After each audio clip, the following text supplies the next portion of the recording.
Hey there, Jeff and Celisa here. Before we kick off this episode of the Leading Learning Podcast, we want to make a small request of you, dear listener.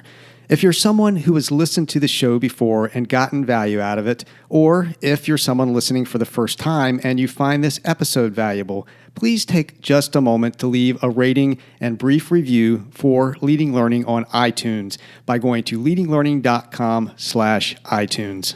Reviews play an important role in the long-term success and sustainability of any podcast. Your reviews help attract new listeners, and they help show potential sponsors that the show is reaching listeners and having an impact. We know you're busy, as we all are, so please know that we really appreciate every review we receive. We'd be truly grateful if you would take just a moment to contribute a review today. Now, on with the show. If you're a leader or an aspiring leader in the business of lifelong learning, you're in the right place. I'm Celisa Steele. And I'm Jeff Cobb, and this is the Leading Learning Podcast.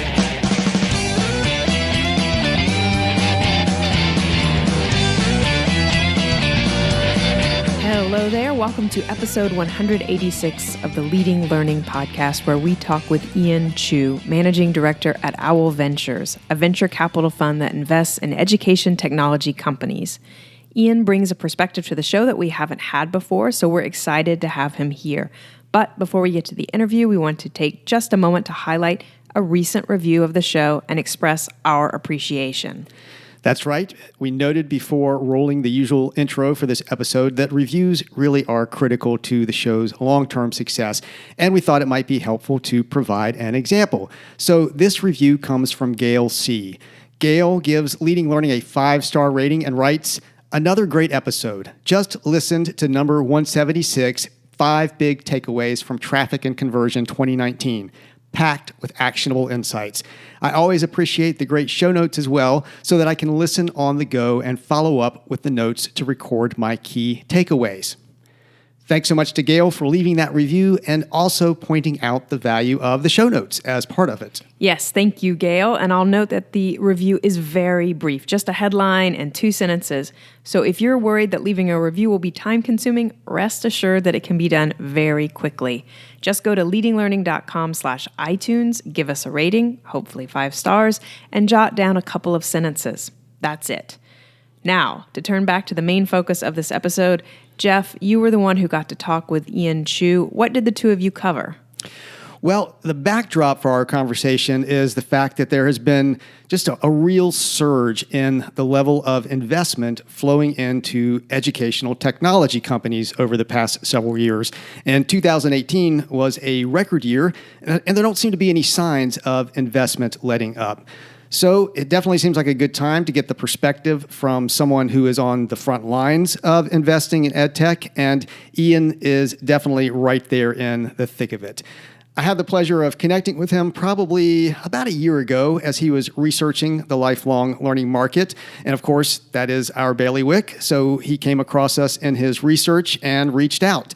And in talking with him a number of times, I've just been impressed with the acumen and thoughtfulness he brings to investing in the sector. So I tried to ask questions that would bring that out in this discussion, and we talk about everything from the basics of venture capital to successful business models in the current learning landscape to the trends that Ian sees shaping the future of EdTech and lifelong learning. All in all, I think listeners will find plenty here that will help them understand an investment niche that's really critical to the market for lifelong learning. Well, as I said at the outset, he's bringing a perspective we haven't had on the show before, and everything you highlight does sound like it will be of interest to our listeners. So let's go ahead and roll the interview with Ian Chiu.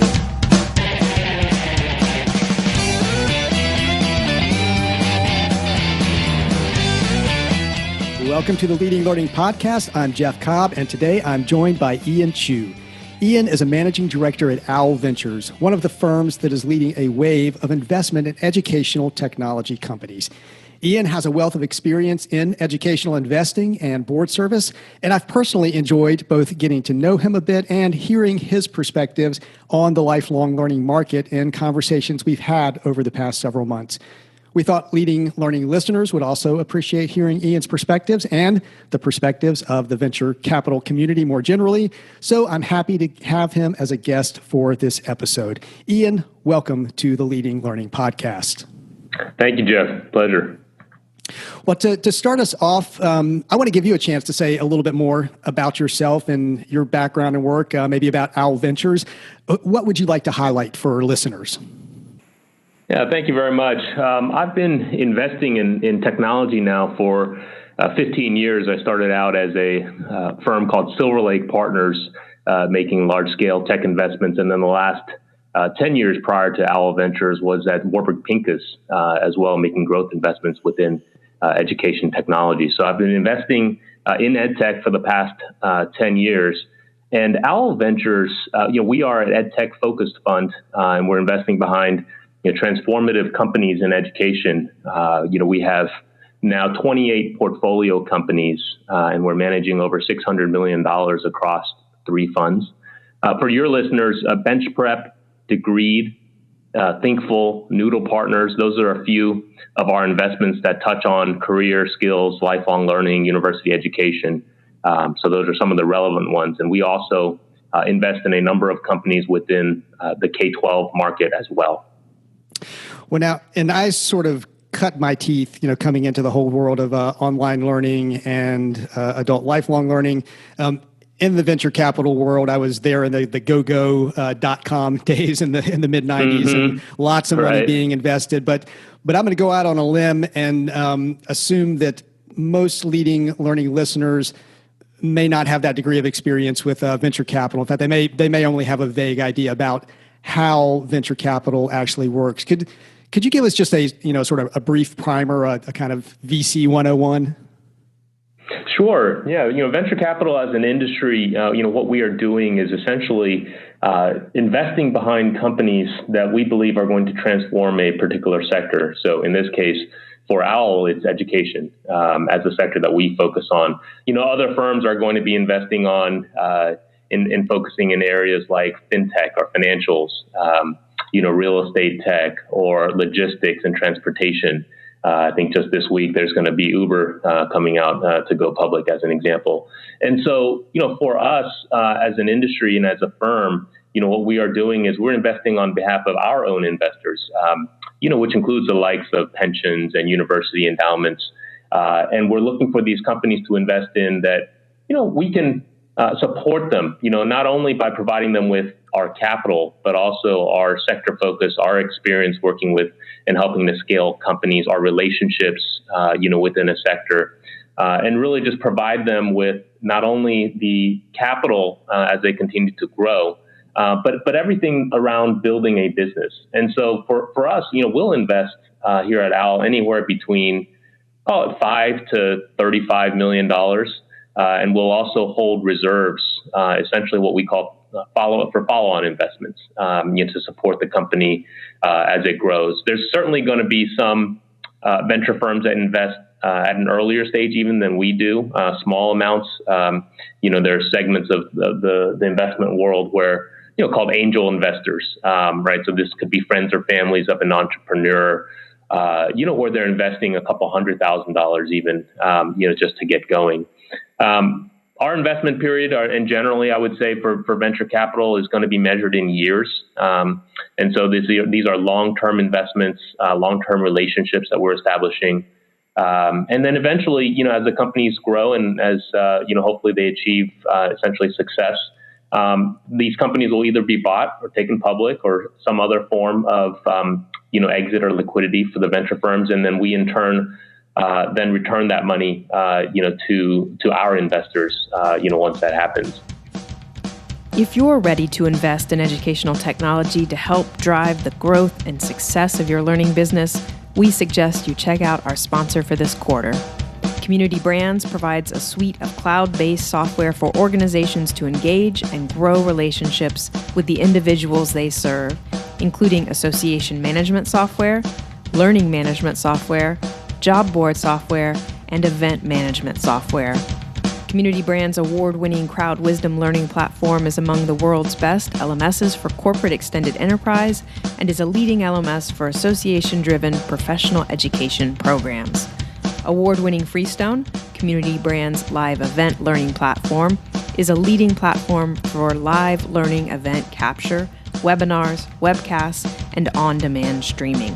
Find out more at leadingllearning.com/communitybrands. And now back to Jeff and Ian as they discuss the surge in EdTech investments over the past several years.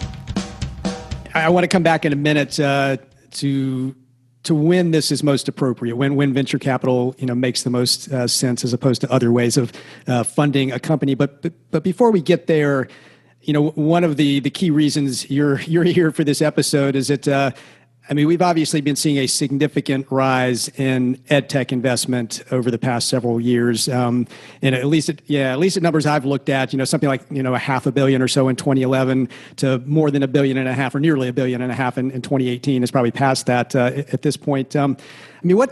It feels a little bit like those .com days that I was talking about when so much money was being thrown at EdTech. What's driving the investment this time, and how's it different?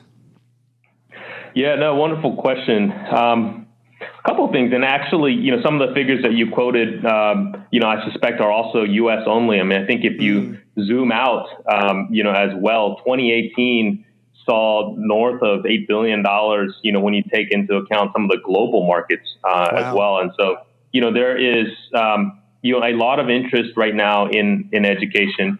And I'd say there's a couple of things. And I don't think this is a passing fancy at all.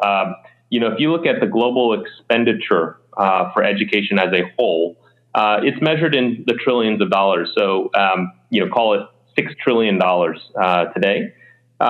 If you look back at, 5, 10, 15, 20 years ago, it's probably half of that. And in 2030 is forecasted to be $10 trillion. And so this is a market that is going from $3 to $10 trillion globally in spend.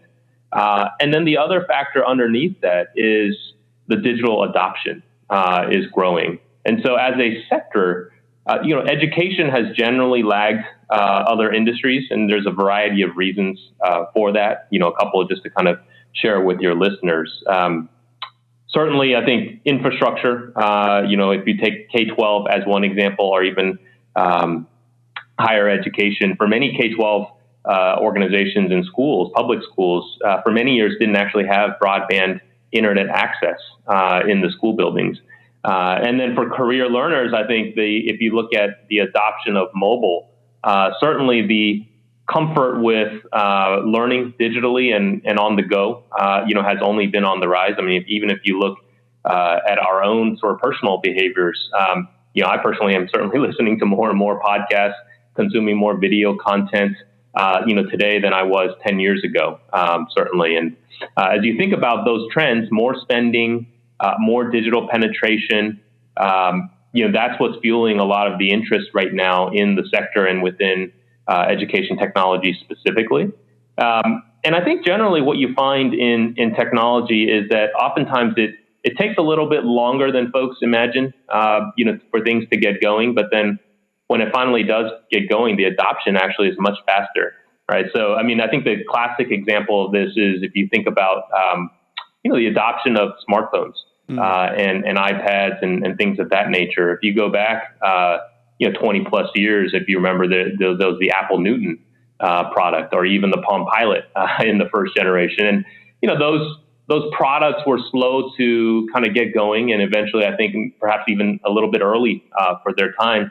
And then now in the last, obviously 10 to 12 years, now everybody has, smartphones, and is walking around, I think north of 80% even of, teenagers now are using smartphones, every single day, obviously. And so those types of behavioral changes, as well as, technology changes is what's fueling a lot of the interest in investing and a lot of company growth in the sector as well.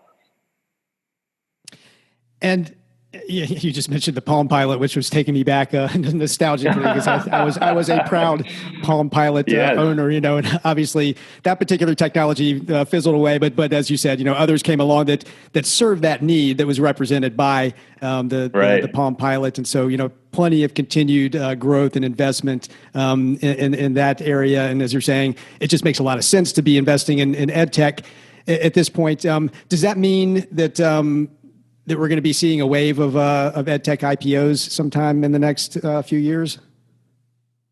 What we've actually have seen already a number of EdTech companies go public in the last couple of years. And so, names that may be familiar to some of your listeners, companies like Pluralsight, Chegg is a public company, Instructure is another one as well. And so I think in the last few years, certainly there have been a number of companies already within education that have gone public. And so, that's something that as a sector matures, I think we'll continue to see happen. There's also a number of companies internationally, frankly, that have gone public within education as well. So if you think about China, some of the companies that have gone there have been more K-12 focused. Like companies like TAL or New Oriental, as an example. So I think that will continue, and I think as companies continue to grow and scale, and the sector as a whole, continues to grow and scale, you'll see more and more companies that are appropriate for the public markets. Right. And I know for a lot of entrepreneurs, a lot of investors, that IPO, that initial public offering, is sort of that's a big goal to get there and to go public on a stock market and have your shares traded. But that's obviously not what every company is headed for, and for that matter, not every company is appropriate for venture capital. So could you talk a little bit about where venture capital tends to be most appropriate, as opposed to bootstrapping or taking out a loan, or those sorts of methods for getting the capital that a company needs? Where is VC more appropriate, and to the extent that you can comment on it, in the adult lifelong learning market, where do you see it as being particularly helpful? Yeah, no, wonderful question. I think VC is appropriate for certain companies, like as you mentioned, and for others, I think bootstrapping is a wonderful way to go as well, right? So it really depends on the entrepreneur. It depends on what are their goals. How do they see their business as they're starting to write up their business plan, or as they're starting to build their business? What are their objectives, and how do they think that that's going to be best served? If a particular entrepreneur, as an example, is looking, really for this to become a lifestyle business, if this is a consulting business, or if this is a small technology services company where they're happy with essentially retaining 100% control, or control with their partners. If they're happy with investing their profits, that emerge every given year into the growth of the company and slowly scaling the company, and over a period of time building a nice business that frankly supports their family. That's a wonderful way to go. And certainly there are large companies as well that could emerge from that. But more often than not, I would say bootstrapped companies either take a longer period of time, certainly because you have less capital to invest every given year, or they just essentially stay as lifestyle businesses until the entrepreneur retires effectively. And so I would say for venture money and for venture-backed companies, the goal is slightly different, right? The goal is that there is a large market opportunity. The goal is that you as an entrepreneur want to go pursue that. And I'd say the competitive dynamics also play a factor, right? Because if in a given sector, other companies start to aggressively take market share, that you may not have the luxury of just simply bootstrapping and growing kind of step by step. And so I'd say the market dynamics are important. The entrepreneur and their goals are certainly important. But in areas where the entrepreneur is looking to grow and scale, where the market is competitive and growing quickly and large, I think having sort of VC investors behind you can support not only through the capital that's invested, but also through, again, the network, the relationships, the introductions, the experience, seeing around the corner, those types of things, as investors that we can provide. And then, of course, as investors, we are taking a ownership stake in the company, and we are involved. And so, as an entrepreneur, again, it depends on, do you want that, right? Do you want somebody else, working with you together, sharing their thoughts, and having a stake of the company, or would you rather, do it on your own and with your partners? Yeah, I definitely know some entrepreneurs do not do well with having other people involved in their company. So that is something you definitely have to put some thought into. And you mentioned the C word there as you were talking, which in this case means competition. And I know for a lot of our listeners, that's an important word these days, because whether it's venture funded companies or whether it's bootstrap startups who are just ambitious, there is a lot more competition now in this world of continuing education, professional development. A lot of clients we work with, they used to be the only game in town. That their members would show up and get their education, and that was kind of it. And that's not the case anymore. It's been a really disruptive age. So with that in mind, I'd love to hear what you see as potentially promising areas for collaboration between some of those traditional players, like colleges and universities, trade and professional associations. How can they collaborate with this new wave of EdTech companies in a way that's as productive as possible for everybody involved? Yeah, no, it's a wonderful question. I think the colleges and university associations clearly have been obviously around for hundreds of years, and I would say are at the center oftentimes of as learners kind of go through their career journey and think about how they want to navigate their own careers, where you get your degree, where you get your graduate school degree, where you get your certification, how do you get involved and learn more about a particular field that you're working in? Where do you develop those relationships? This is where colleges and universities and associations really excel, right? You have annual conferences. Everybody knows that this is really the node where individuals go every year to connect and be seen and be heard. And so I think that plays and continues to play an extremely valuable place in this ecosystem, especially as, oftentimes I would say the world is becoming, in some ways, a bit more fragmented as well. People kind of go into, their own sort of siloed areas and then, pick their heads up and try to figure out, how can I continue to make an impression on the market that I'm in? Where I see EdTech kind of stepping in is helping the digitization and processes. So by that, I mean, if you can digitize some of the learning and increase access and reduce costs while improving outcomes, that's something that I think serves everybody, all stakeholders well. We invested in a company called BenchPrep not too long ago.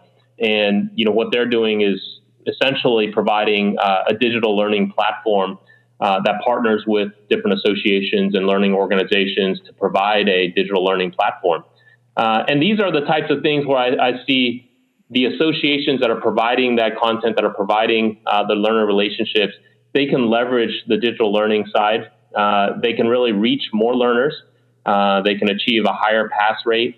For HRCI, which is an organization that BenchPrep, works with, I think their users achieved like a 55% higher pass rate than the national average. And then also, from a business standpoint as well, it's helpful. And so they work with, CompTIA as an example, which saw a 20% increase in the revenue of one of their certifications in the first year. And so I think there's a place for EdTech to collaborate around that content digitization. Another interesting area that I find continues to provide value for universities and associations is around benchmarking and data. Because once you have things that are digital, and once you have learners or other stakeholders involved, in a digital fashion, you really have what I call exhaust data that gets produced. So, what are people engaging with? How are people using, and what are they learning? When they engage with your learning content. If you have, for example, folks that are taking certification exams, where are they coming from?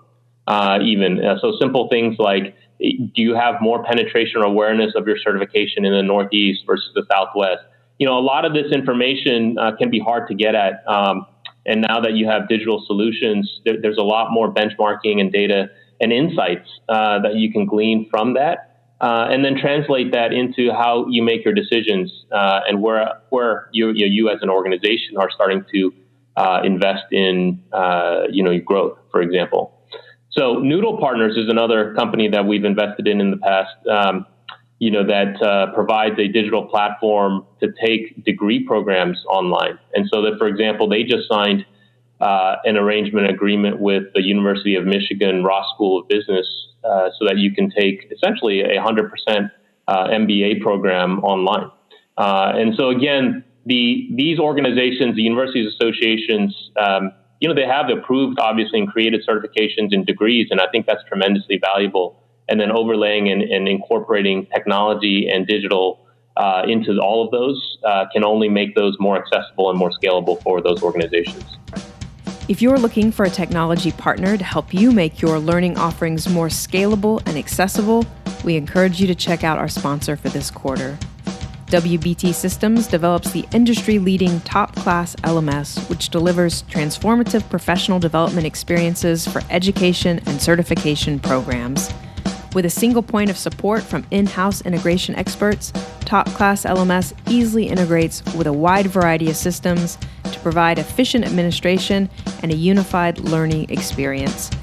WBT supports organizations in using learning technology to help drive growth in membership, increase revenues, and enhance the learning experience. WBT believes in truly understanding your challenges and partnering with you to ensure the success of your education programs. Find out more at leadinglearning.com/WBT. And now back to Jeff and Ian as they discuss the business models that work in the emerging lifelong learning landscape. And you're starting to get at this some with what the comments you just made, but obviously, if whether there's investment involved or not, anybody who's going to be running an education company of some sort ultimately has to make money to keep going and to grow. What are you seeing work right now? What is potentially very interesting right now in terms of business models that are working in this market for education, particularly this market for lifelong learning, continuing education? Yeah, I think the business models here are still largely can still largely be the same, right? So it's not that say taking a certification is necessarily different than it was 10 years ago. You're still seeking out learners. You're still seeking out stakeholders within a particular industry to take your certification. You're still wanting that certification to essentially be recognized and be meaningful, within the community that you're serving. So I think what technology has been able to do is to really continue to amplify that, right? And so, for a lot of associations right now, certainly the certification exams and everything around that is a large revenue generator. And so the fees, the memberships, that all generates revenue. Again, the one thing that we saw and that we believe in, as we backed a company like BenchPrep is, that there's opportunity to stand up, new revenue lines around learning and preparation as well. Because again, one of the things that we've started to see, and you take CFA, which is a client of BenchPrep as an example, for certification, it's not always true that folks that actually even register for your certification end up completing, obviously. And so there's certainly leakage, involved in that. And so how do you, improve that? How do you improve the number of certifications and yield that you get out of that? And we think that learning and preparation is a big part of that. So not only does it, enable organizations to create a new revenue line, and you can either charge for that or you can, certainly bundle that in, with the registration, but it actually improves the outcomes and yield, for your learners as well. So, to us, it feels like a win-win. And so, and it also increases the access, just the ease of access and the scale of access. And so I think the business models that have been successful in many ways, can still be the same as they were before, just amplified in a varied streams. That makes a lot of sense. And I'm sure we'll see some new models we're not thinking of emerge and take hold. I'm thinking of, there was a lot of buzz around things like massive open online courses a while back that I think the business model never really quite clarified for those. But I think as the technology evolves, we'll see new business models emerge. And of course, everything in this whole education learning market is evolving very quickly. I mean, there's a new buzzword all the time. It seems like. I'm wondering, for you, what are some key trends that you're tracking right now? And these may not be, specifically in education or even in technology, for that matter. These may be, higher level sort of trends, but that are going to impact education in one way or another. What are some areas that you're tracking right now and trying to foresee the impact that they're going to have?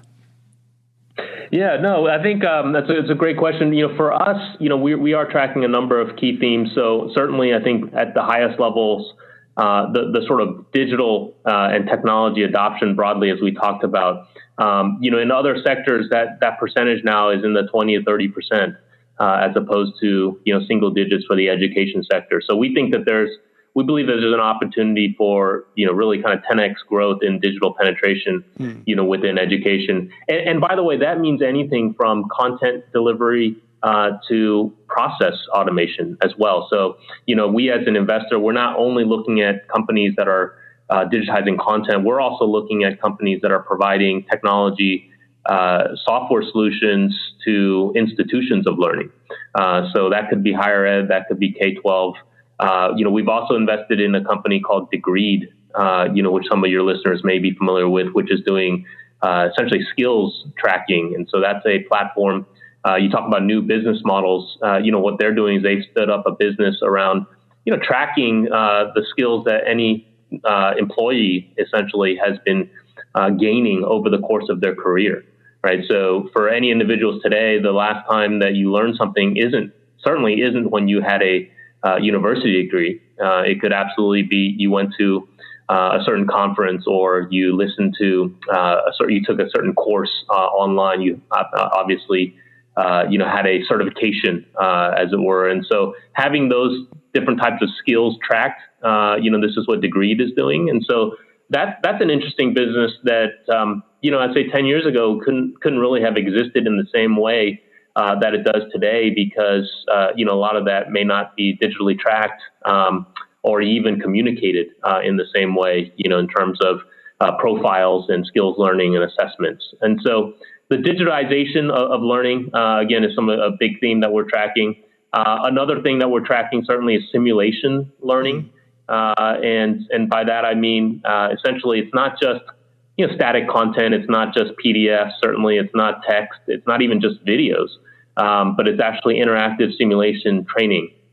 And so we recently invested in a company called Labster, and this is more in the science domain, STEM education. And they're working together with a number of higher ed institutions, MIT among them, as an example. And they're providing essentially biology and chemistry lab simulation learning.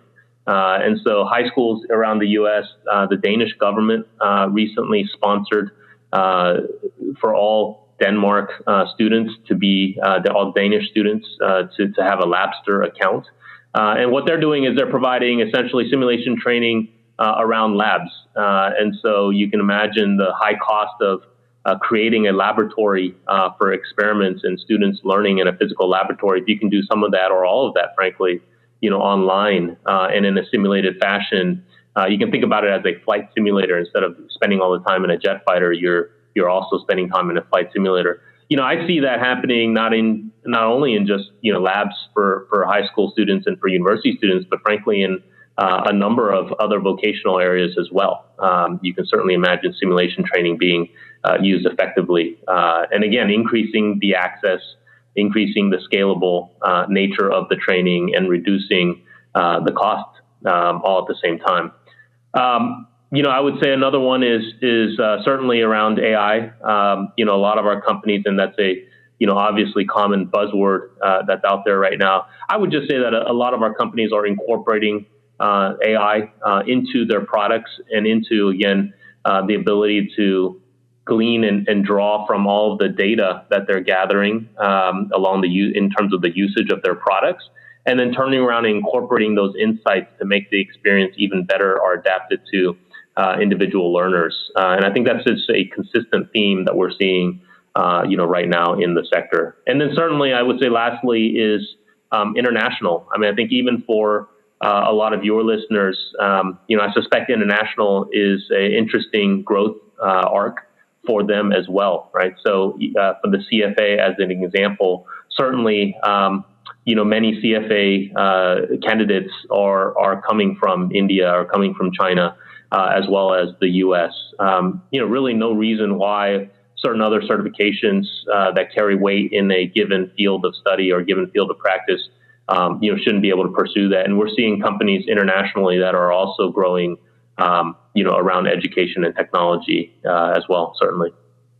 Yeah, that's such a great area. In fact, I've come to the point where I tell pretty much any membership organization I work with, and this probably applies to just about any company too, that you really need to be thinking of yourself as an international organization now, whether you have in the past or not, because you're accessible from everywhere in the world, right. and you've probably got value. So that's great. And I like that you mentioned simulation based learning. I'm really looking forward to seeing how rapidly that evolves. I think it's already evolved a lot further than I think most people appreciate. And I like that you mentioned the lab company. I've worked with manufacturing organizations, where they have apprenticeship type programs, which are, they're really cumbersome and expensive to run because you have to have the machines and get the people to the machines. But, if you can do that through simulation, which is increasingly possible, you suddenly open up access in just a major way. So I think that's just a fascinating area, and looking forward to seeing how that evolves.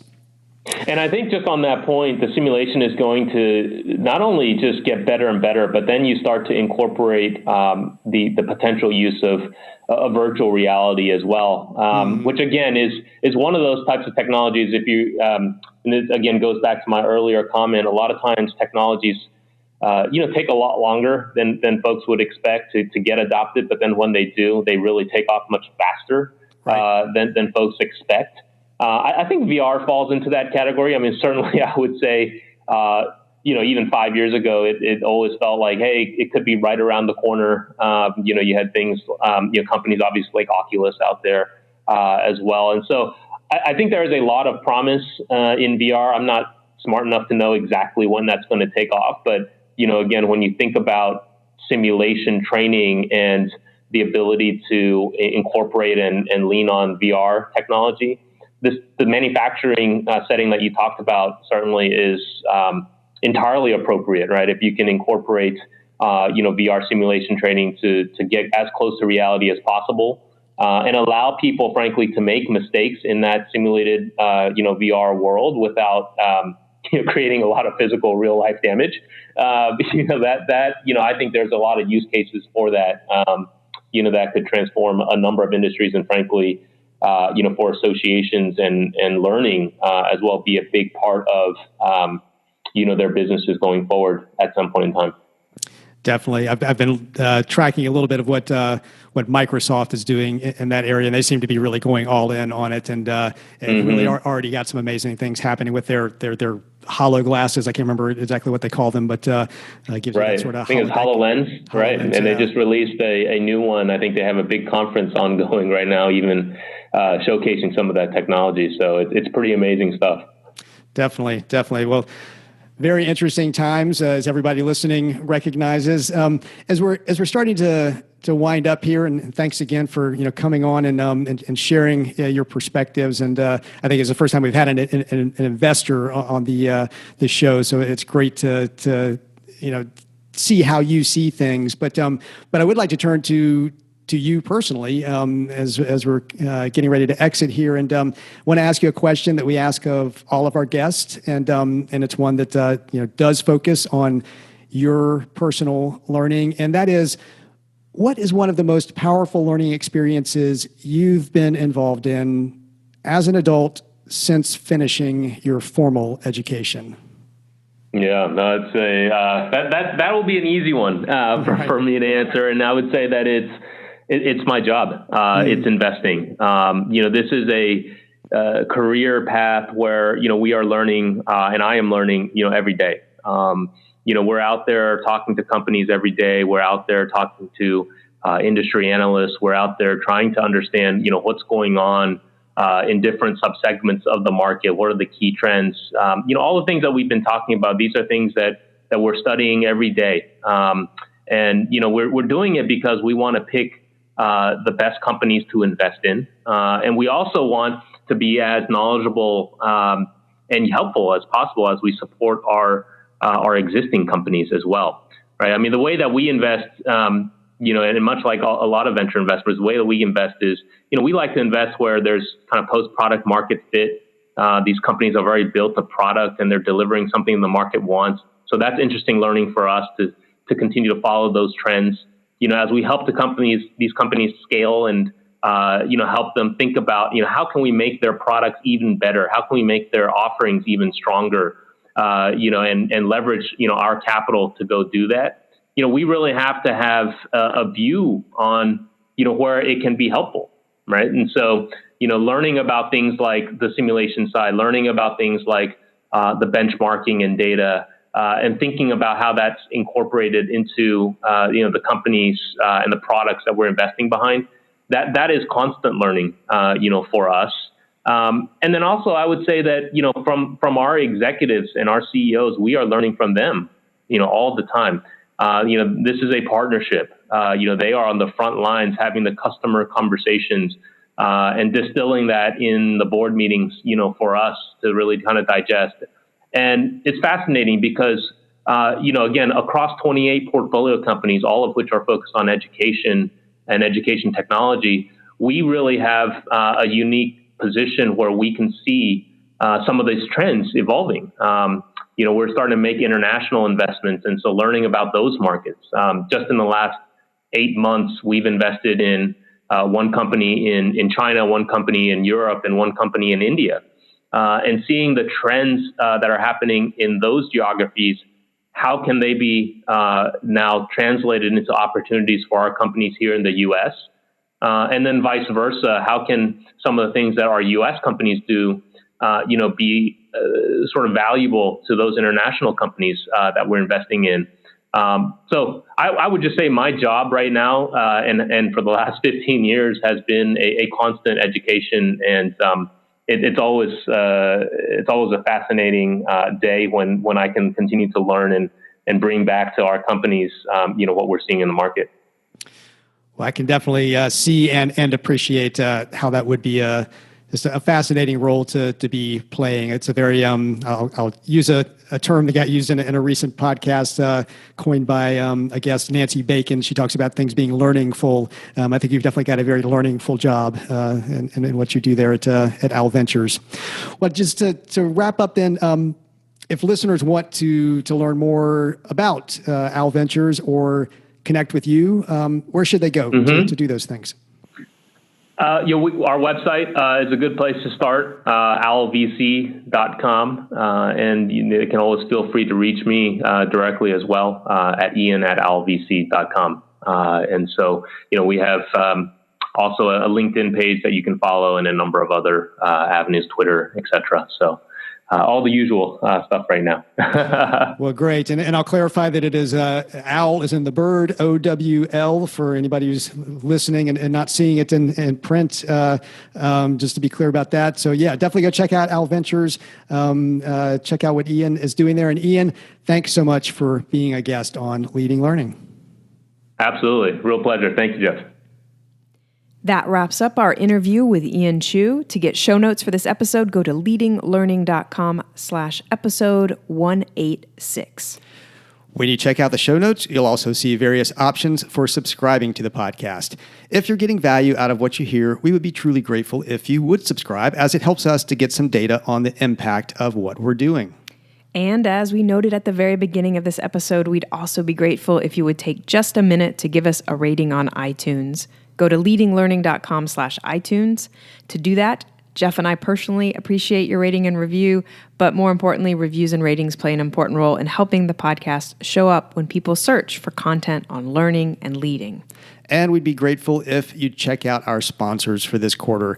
Find out about community brands at leadinglearning.com/community brands, and find out what WBT Systems has to offer at leadinglearning.com/WBT. Finally, please tell others about the podcast. You can send a tweet by going to leadinglearning.com/share. You can also like us on Facebook and share us there at facebook.com/leadinglifelonglearning. However you do it, please spread the good word about leading learning.